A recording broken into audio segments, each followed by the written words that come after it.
وإن تعدوا نعمة الله لا তুহসুহা। বান্দা তোমরা যদি আমার নিয়ামতের গণনা শুরু করে দাও, কিয়ামত এসে যাবে, তোমাদের গণনা শেষ হবে না। ওই জন্য আল্লাহ রাব্বুল আলামিনের সকল প্রশংসার নিমিত্তে জোরে সরে জবান খুলে বলিষ্ঠ আওয়াজে একবার বলি তো আলহামদুলিল্লাহ।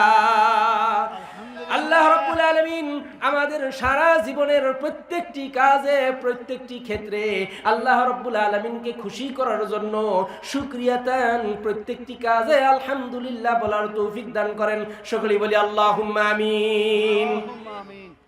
অতঃপর দো জাহানের বাদশা সাইয়্যিদুল মুরসালিন আকাই নামদার তাজদার মদিনা সরকারে দো আলম রহমাতাল লিল আলামিন